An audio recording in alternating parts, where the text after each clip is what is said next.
so amazed by this audience and by the whole conference.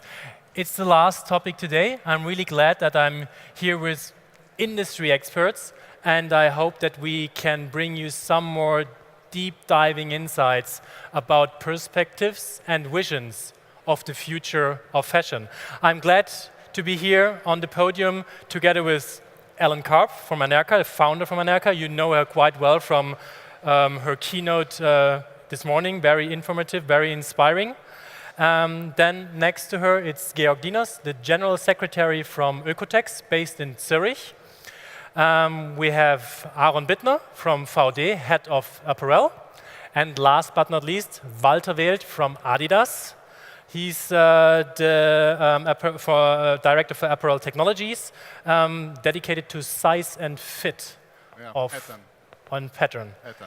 So I'm pretty sure that we will gain some insights right now. We will talk about cooperation spaces for innovations, transcultural and multidisciplinary collaboration, a little bit of trial error and as a business case. But the motto of Fashion Sustain this year, of the very first edition of Fashion Sustain, is Run for Circularity.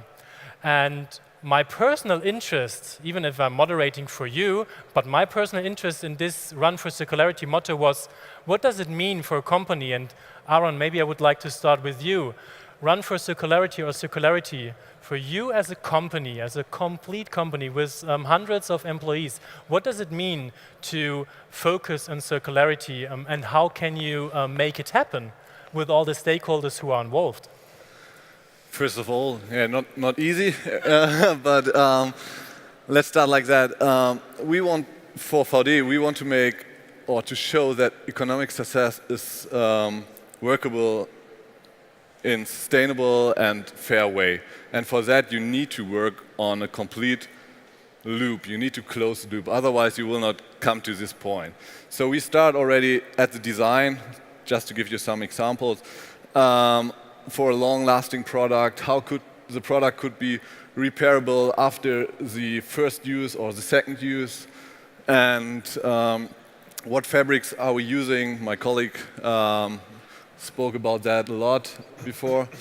But then we go through all the steps, production, which is needed to be fair and without any harmful substances, and up to the end, when the product is not used anymore, how can we give it to a second use? So we have cooperations with the eBay website. We have a cooperation with iFixit. Maybe someone of you know it from your mobile phones. When it's broken, you can read how your small phone can be repaired again. We have also developed with them how to repair your jacket after it is maybe broken at some place. Or you come to our shops or our headquarters where we have a repair cafe. We will teach you then how to repair it yourself, or you send it to us and we do it, whatever. All these kind of things we work in, and on the just some examples. But we also think about what could be other ideas. So we are thinking about new business models, like when you go for a backpack tour now. I don't know if you have a big backpack, sure. But if you don't have one, you don't need to buy. You can also go to our website or to our shops and rent it, because maybe you just need it once. And then we don't have the problem with the second use that in that small period of time. So we can also think about more just about the textile loop, what other parts we can work on. So this is really how you try to convince all departments at Vaude to think about this circularity aspect in a way, right? Yeah, that's the base. Sustainability in our company is the base. So everyone is living this in their own way, on private side and on working side. Mm-hmm. So we're not the biggest company and we have not the biggest budget, but the people which are working at Vaude, they believe in that, and so you don't need to convince them that often. So they live like that. So. Mm-hmm. And there are ideas to bring up. For example, we have our own factory in our headquarters where we do our bags, our bike bags and our daily use bags we do in Germany in our headquarters. And there was one woman who had the idea, hey, you have the leftover over there. I have an idea we could do something with that. And then she had the idea to do shopper bags out of it. And yeah, now we have small upcycling, upcycling manufacturing part with 3 sewing machines, a woman which is working there half part, and she's doing just the upcycled fabrics. And now we are going to other companies in our area, talk to them, maybe like all of you know the Zeppelin, it's a big flying, it's not a balloon, but something like that. We got the old fabrics from them, and we also do this with that. Otherwise, they would throw it away. So this is also something we think about how we could work on this sustainable part. But this is a good example because it was an idea from a person which is normally just sewing. But she had the thinking, and she lived it like that, and was say, okay, I have the idea, I want to bring it, and then, Yeah, that's a good keyword. That's the kind of a transcultural knowledge. And I mean, we all have people in our companies who are really aware of new ideas and new innovation projects. And this brings me to the next topic, which is the cooperation aspect, internally and externally. I would like to start with the internal point of, the external point of cooperation. Georg, when we come a little bit closer to corporations, how is Oeko-Tex supporting or cooperating with companies from an external point of view? Like, how do you deep dive into their thoughts, into their ideas, and how can you make it happen that you support them with coming up with new ideas based on sustainability? Yeah, we have a long experience, and our effort is, and the positive thing, that we are working for 25 years very close to the industry. On one side, we are neutral. On the other side, for sure, we want to understand and we want to know what is the need of the industry, and how can we help them to achieve a better sustainability system, or to be better in checking or testing textiles. So what is very important, and we try to be as close as possible, is to go to the industry and ask them what is your need, and to discuss with them how we think the world is going on, and what the world is needing now. Yeah. And how do you think do the companies see you? Do they see you as a supplier of sustainable activities, or do they see you as a partner based on a cooperation like face-to-face? Hopefully they see us as a partner. This is our goal, to talk on the same level. That's very important. On the other side, we are very strict, and we are sometimes not so lovely, let me say. But it's quite important to stay in our neutral position. Yeah. That's what I think. I mean, when you are trying to, let's say, teach them in a way, you need to be a little bit tough sometimes. That's what I think. So it is, yes. Okay.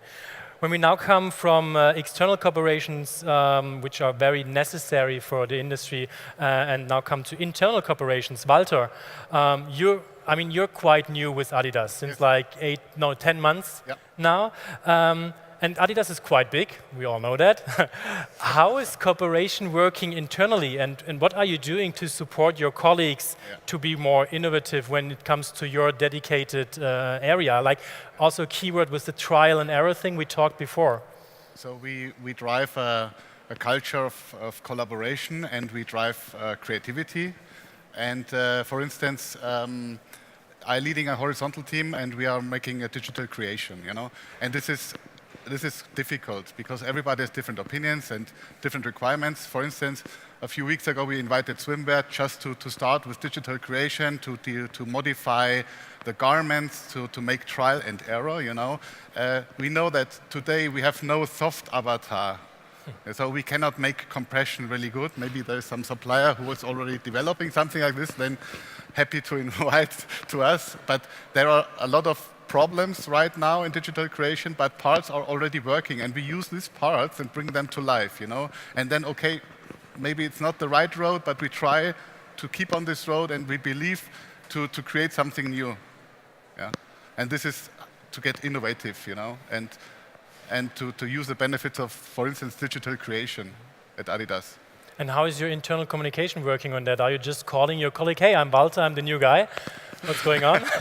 There are a lot of channels how you can communicate, but the best is really to create a network, always, inside and outside of Adidas, you know, to be connected. So also this event today is perfect for networking. So I really enjoyed the day and also yesterday to get connected to people and to share ideas, you know, with Aaron today and, you know, work together on things and bring them to life and try out, you know. Very good.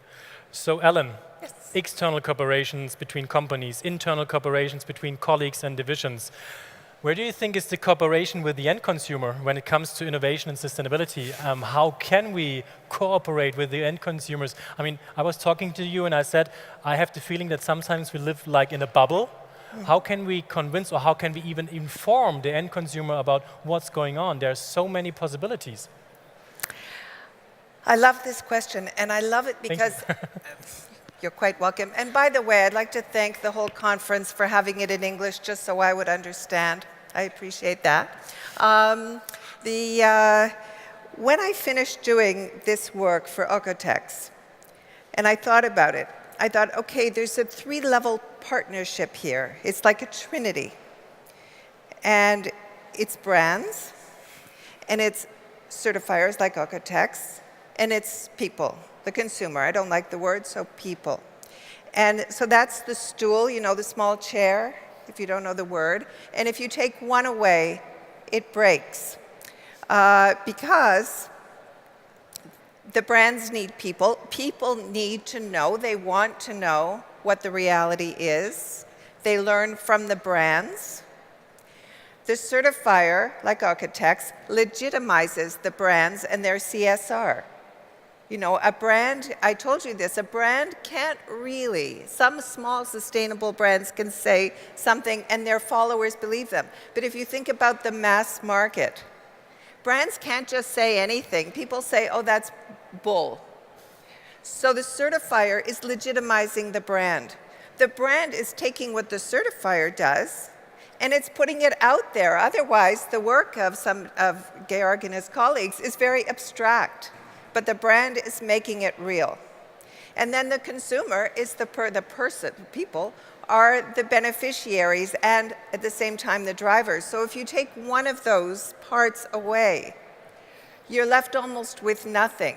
So the image that I have isn't a kind of circularity. It's almost a spiral because as these elements start to share, it takes on a life like this, which is really what we all want. If I can just throw out another point, because Aaron mentioned the new business model. And the old business model that I grew up in and that 99% of my clients live by is secrecy. So most of my clients hire me and I sign all kinds of contracts not to say a word because my client will have a competitive advantage. They don't want to go away. This is why, when I started talking this morning, and when I finished talking, I said, this is very bold and very visionary, what Oeko-Tex did, because this is an open model. It's like open sourcing, it's sharing. And whenever I've seen that in an industry, the results are, the sums are always greater than, is that the expression? Yeah. You know English better than me, right? So the sum is greater than the total of the parts. And so this is an excellent, excellent, wonderful business model. That's very good. But one aspect which is not too positive maybe in terms of certificates, when it comes to the people, to the consumer, don't you think there are too many certificates out in the world already? Like, how can we guide them or how can they be guided in a way? Maybe that's his question. I have to say the same question for him as well. Okay. So I mentioned that in this survey, there were a lot of points where people just typed in their answer. And a lot of people, I must say, in Germany and Switzerland particularly, said there are so many labels. How do you know which can be trusted? But it was very interesting because then when they saw it was Oeko-Tex, and they said, oh, I don't always trust labels, but I trust that one because it's been around a while. But it's a very good point. Things are being certified. In English, you say up the yin-yang. Don't say that. But there's certification now for everything. And in textiles, it's every aspect. The wool certification, the zipper certification, whatever. And what I really think, and somebody else asked me, what happens if there's a movie, for example, that a little bit discredits or casts a little bit of a negative light on a certifier? Does everybody get painted with the same brush? So what I think really is that it's incumbent, it's necessary for organizations like Oeko-Tex to really communicate and to really establish trust. So how do you establish trust? Well, all we wrote about Oeko-Tex was that it was 25 years old, that it's science-based. And that's, science is a little bit more absolute than making blind claims of CSR. So something that's science-based, unless you live in a particular part of the United States, I'm very sorry, but this is where the evidence is. So this is what is evidence-based. So everybody else can say things and evidence-based, and I think that's a really important point that an organization like Oeko-Tex can make, because also when I said this morning, again and again, people would say, I don't have the time to start looking to see if this, even for food, if this farm was a good farm that grew my cow and then it was packaged properly and everything else. I don't have the time. I need help with this. It has to be fast. And so... Yeah, so Georg, what is your point of view on that? I mean, you are one of the certifiers, of course, so you have a dedicated opinion. But what do you answer if, for example, the press is asking you, why do we have 30, 35, 40 and more certificates? My answer may be a little bit unexpected, because I'm convinced that we need more than one certification system. But we have to consider that if you compare certification system, you have to look for what is in. It's only one aspect. Do they look for social? Do they look for the field, for cotton? For us, for our organization, it's most important that we are covering most of the supply chain, and to give a clear and a valid answer to the end consumer. And this is what Oeko-Tex is doing. Mm-hmm. It's very bright, but it's very intense in this brightness we have. And only looking for one aspect, it's very difficult. Because you buy a bio shirt, organic shirt, and what is certified? Certified is that what on the field is happening, no more. And we do it in another way. We look for the field, it's important for us, but we start with the spinning. And we would like to know from the spinning on, what is happening with the social, with safety, what is the energy consumption, what is about harmful substances. From the spinning, to the weaving, to the finishing, to the end confection. And this is a difference, but again, some labels are very important to transport our mission, to transport the sustainability mission to the people, to the end consumer. And therefore, for example, GOTS is very important, because they make the end consumer sensible, and this is great. Aaron, how are you at Vaude working with certificates? Or how do you try, if it's not certificates, how do you try to inform your consumers? You talked about inviting them for this do-it-yourself process, but how are you doing that? How do you try to reach out for them in a wider field? Yeah, I need to say that we at Vaude, for us it's quite difficult with all the certificates, because we have a very wide range of products. We have organic cotton, we have polyamides, we have poles for tents, we have plastic parts for backpacks, and so on. And then we go to the production side, all the stuff. There are so many certificates we need to look at that we make a strict criteria. So we have a CSR team which worked on a very strict criteria, which is called our green shape criteria, where many certificates go into, also Oeko-Tex, but also the competitor. We work quite close with Blue Sign, and some others like Gods, whatever. All these are inside, and we have different steps inside these criteria. And being honest, it's so hard that some product managers from my department are not that happy, because often we need to kick off a product or stop a product development because it doesn't fulfill the criteria. But if we would not be so strict with this criteria, it would be not the right way, and to get the value from the customer to show that this is really a green product and not something we make it like, just a sign on it. It's our green product, so that's why we need to be so strict with it. For example, when we come to DVR, so perfluorocarbon finish for water repellency, if there is a C6 or if there is a perfluorocarbon finish on the product, it is not a green product from our side. It doesn't matter what else is in there. If there's Gods inside, if there is Blue Sign fabric, or if there is recycled polyamide, it cannot be green shape from our side of view because of this. So you check the whole product, right? Yeah, we check the whole product. But this is also a very interesting aspect in terms of branding. So this means that you, as Vaude, as the company, you build up the brand with this sustainable promise, in a way, so that the end consumers, the people, can trust you or should trust you because you are doing the job of information.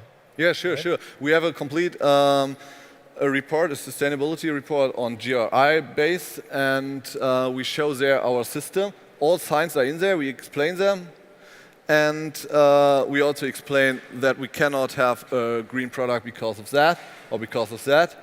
And we also tell quite open where we are not good in. Sure, we also say, here we are good in, but we also show, hey, this is our things we need to work on, because we cannot be perfect in every part. So you need to work on things.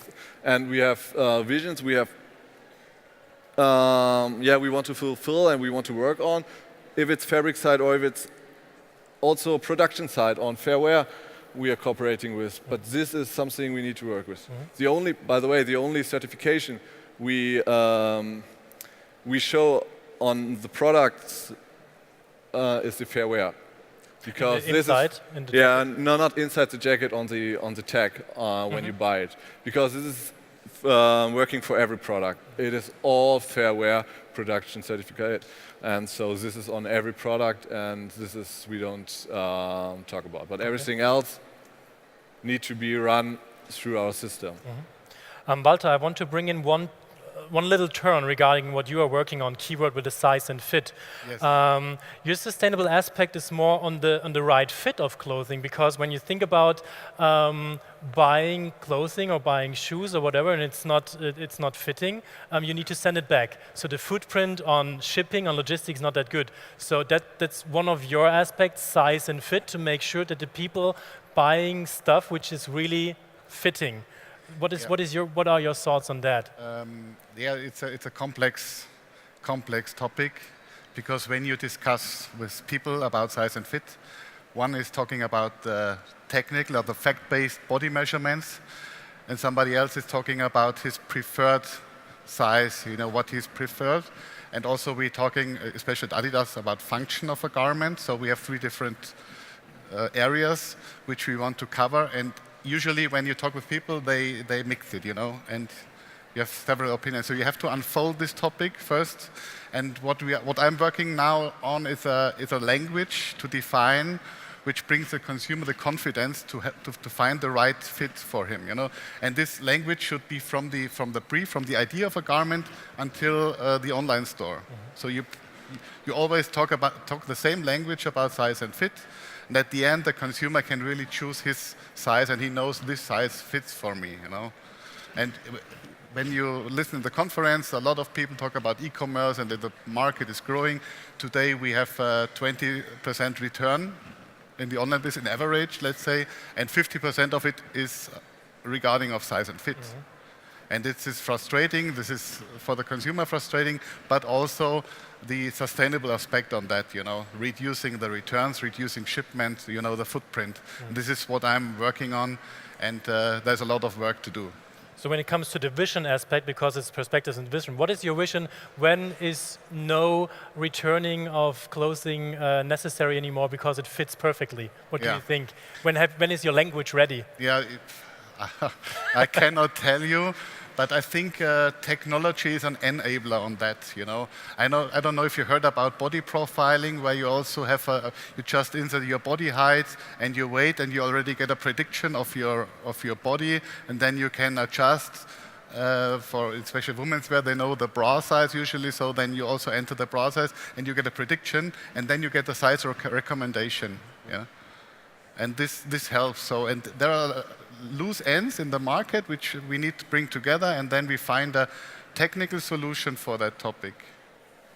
And 100%, so zero return rate, I don't think will be the no. But maybe 5% would be better. Okay, great. I have 3 questions from the audience, which I would like to share with you. I got that a little bit earlier. The first, and I think for me personally, the most important aspect is greenwashing. Greenwashing is, of course, a topic which everybody is kind of involved, because everybody has an opinion on that. It's, again, I think about the people. Ellen, have you asked people about the greenwashing aspect in the study? And what is there a main key message out of it? We almost don't have to talk to consumers about greenwashing because they bring it up. They spontaneously bring it up because that is the level of it's not lack of trust, it's this skepticism. It's a hopeful but a skeptical market out there. And so, even if I do focus groups sometimes, people will sit and they'll say, prove it, just like that.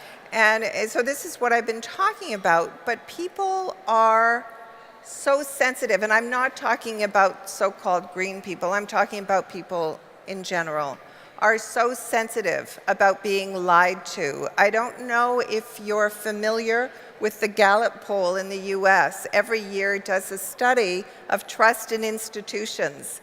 Type in Gallup, trust in institutions, and it's a fascinating poll. You'll see that there isn't. There just simply isn't, be it big business, government, etc. So people are starting from a baseline of thinking that there's greenwashing. So winning trust is, I don't know if I've answered your question fully, but winning trust is a real challenge, but it's really essential at the same time. Or the whole thing becomes a house of mirrors from the consumer perspective that will implode. Georg, maybe not directly greenwashing, but informing the people, informing the consumer. What are your thoughts on that? And I heard, maybe you need to correct me, but I heard that you are also now trying more and more to reach out for the end consumer as Oeko-Tex. So what are you doing to inform the people?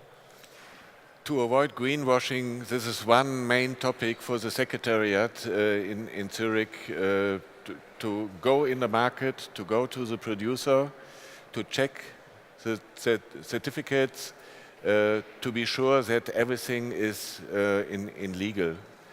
For the end consumer, they have the possibility in our system to put the certification number into our website, and you get suddenly a result, yes, there is a certification and the certificate is still valid. This is one side, and the other side is up to us. And we are checking and auditing the producers, and this is very tough. We are very strict. And in any case, if you feel that something is not in line, the certificate will be withdrawn, and the company appears on a black site in our internet. So we work hard for that topic because it's very important. We want that our customers have confidence in our system. So we do as much as possible to point this out. May I add? Yes, of course, Ellen. There's something that I've never announced anywhere from this survey. I'm not even sure if I mentioned it to you, but we asked people who are aware of Oeko-Tex, first of all, if it influenced their purchase decision, people who had purchased something with an Oeko-Tex label, if it had influenced their purchase decision, and a majority said yes, it had. We also asked if they've ever looked up a certificate number. Now, I'm not sure that everybody understood what that meant, but a lot of people said, yes, I have looked up a certificate number. So I think that substantiates what you're talking about. People are interested, but maybe sometimes we need to easy our information system to make sure that they have the access. Sometimes we also talk about the egg and the chicken. What is first? The companies who are producing in a sustainable way, or the consumers, the people who are asking for that. And I would say that maybe in summertime, when we're back again, we can discuss this further. I would like to close this panel discussion. Thank you very much for joining us. Thank you. Again, thank you.